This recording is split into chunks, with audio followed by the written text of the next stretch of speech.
Megastar Chiranjeevi, megastar power star. मंच पर प्रधानमंत्री नरेंद्र मोदी आंध्र प्रदेश के नए नवेले मुख्यमंत्री चंद्रबाबू नायडू से मिल रहे हैं, कुछ बात कर रहे हैं। इतने में पास ही खड़े आंध्र के नए उप मुख्यमंत्री पवन कल्याण प्रधानमंत्री के पास आते हैं, उनसे हाथ मिलाते हैं और फिर उनके कान में कुछ कहते हैं। जवाब में प्रधानमंत्री मोदी कहते हैं, बुलाइए, कहाँ हैं? फिर पवन कल्याण हाथ से इशारा करके किसी को बुलाते हैं। प्रधानमंत्री भी उसी तरफ इशारा करते हुए कहते हैं, आइए। पवन बीच में माइक पे कुछ कहने के लिए रुकते हैं, पर मोदी उन्हें साथ लेकर आगे बढ़ने के लिए कहते हैं। जहां वो लोग जा रहे हैं वहां कौन है? वहां पर तेलुगु सिनेमा के स्टार कोनिडेला चिरंजीवी हैं। प्रधानमंत्री उनसे हाथ मिलाते हैं और फिर पवन कल्याण और चिरंजीवी दोनों का हाथ पकड़कर ऊपर उठाते हैं। इसके बाद दोनों को पास बुलाकर प्रधानमंत्री उनकी पीठ थपथपाते हैं और फिर गले लगा लेते हैं।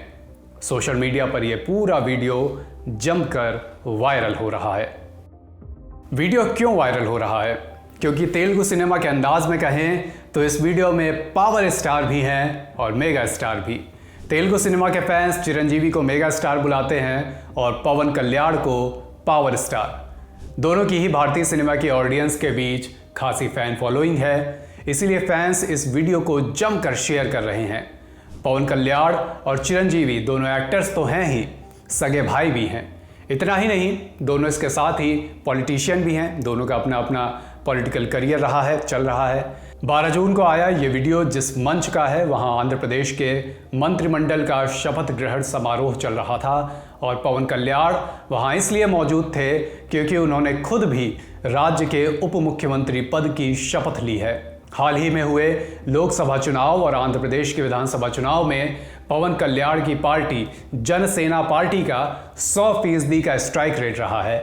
उनकी पार्टी ने आंध्र प्रदेश की 2 लोकसभा और 21 विधानसभा सीटों पर चुनाव लड़ा। इन सारी ही सीटों पर उनकी जनसेना पार्टी ने जीत दर्ज की।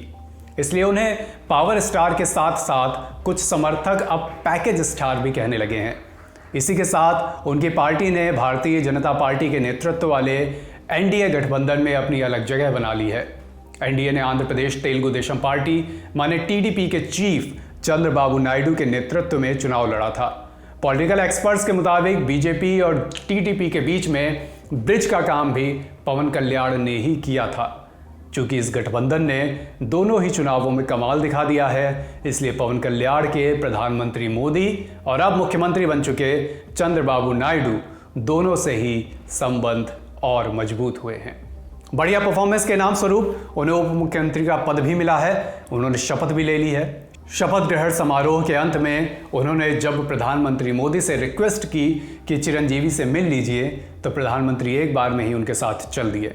कैमरे पर चिरंजीवी के बेटे और तेलुगु फिल्म के मशहूर एक्टर रामचरण भी नजर आए, जो उस समय दर्शक दीर्घा में थे।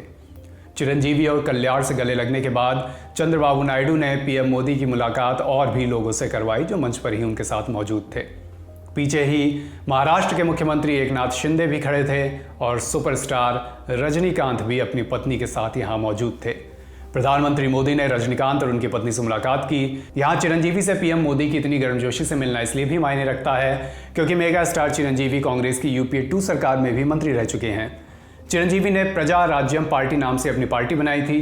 बाद में उन्होंने अपनी इस पार्टी को कांग्रेस के साथ मर्ज कर लिया था, माने दोनों पार्टी एक हो गई थी। 2012 में उन्हें डॉक्टर मनमोहन सिंह सरकार में केंद्रीय राज्य मंत्री स्वतंत्र प्रभार बनाया गया और मिनिस्ट्री ऑफ टूरिज्म उनकी निगहबानी में रही। 2014 में जब तक यूपीए सरकार रही तब तक चिरंजीवी इस पद पर रहे, लेकिन Andhra Pradesh reorganisation act of 2014 आने के बाद आंध्र प्रदेश और तेलंगाना विभाजित हो गए। तेलंगाना नाम से एक नया राज्य बन गया। चूंकि ये विभाजन का फैसला कांग्रेस सरकार का था, तो आंध्र प्रदेश में तमाम लोग कांग्रेस से नाराज रहे। लेकिन ऐसी स्थिति में भी चिरंजीवी ने कांग्रेस पार्टी का दामन नहीं छोड़ा, बल्कि वो लोकसभा चुनाव और विधानसभा चुनाव में कांग्रेस के प्रचार की कमान संभालने वाले लोगों में से भी एक थे। हालांकि 2014 के बाद वो एक्टिव पॉलिटिक्स से अलग होते गए। अब वो पूरी तरह एक्टिव पॉलिटिक्स में शामिल नहीं है। भले ही अब वो एक्टिव नहीं है, लेकिन अभी भी कांग्रेस के सदस्य जरूर हैं। इसलिए स्टेज में प्रधानमंत्री मोदी का उनसे इस तरह मिलना मायने रखता है। जब चिरंजीवी ने प्रजा राज्यम पार्टी बनाई थी, तब पवन कल्याण भी उनके साथ कंधे से कंधा मिलाकर काम करते थे। लेकिन 2014 में आंध्र प्रदेश के विभाजन के बाद पवन कल्याण में उन लोगों में शामिल थे जो कांग्रेस का खुलकर विरोध कर रहे थे। तभी उन्होंने जनसेना पार्टी का गठन किया। एक तरफ चिरंजीवी थे जो कांग्रेस के प्रचार की कमान संभाले हुए थे, तो दूसरी तरफ उन्हीं के छोटे भाई पवन कल्याण थे जो जेएसपी के साथ कांग्रेस के विरोध में थे।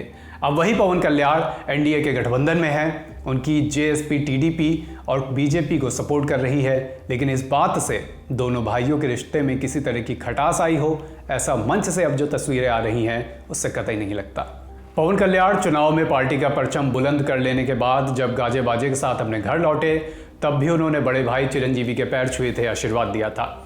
ये वीडियो भी हमने सोशल मीडिया पर देखा, खूब शेयर भी किया गया। ये वीडियो पैर छूने का ऐसा ही एक दृश्य आज भी नजर आया। शपथ लेने के बाद और हस्ताक्षर करने के बाद जब पवन कल्याण मंच पर मौजूद नेताओं से मिले, तो बड़े भाई चिरंजीवी के सामने आने पर उन्होंने फिर उनके पैर छुए। एज अ पॉलिटिशियन पवन कल्याण की तारीफ खुद प्रधानमंत्री मोदी ने भी बीते दिनों की थी।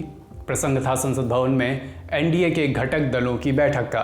बैठक के दौरान प्रधानमंत्री नरेंद्र मोदी ने पवन की ओर इशारा करते हुए कहा, यहाँ जो दिख रहा है ना पवन, वो पवन नहीं आंधी है। और जो यहाँ दिखता है ना पवन, ये पवन नहीं आंधी है।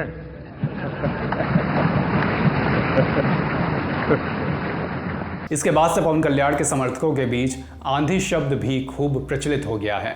आंध्र प्रदेश में अब नई सरकार बन चुकी है। चंद्रबाबू नायडू मुख्यमंत्री, पवन कल्याण उप मुख्यमंत्री। मंच से ये जो तस्वीरें आई हैं, इनके अलग अलग निहितार्थ निकाले जा रहे हैं।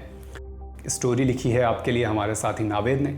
कैमरे के पीछे हैं जतिन, मेरा नाम है अभिषेक। देखते रहिए द लल्लन टॉप।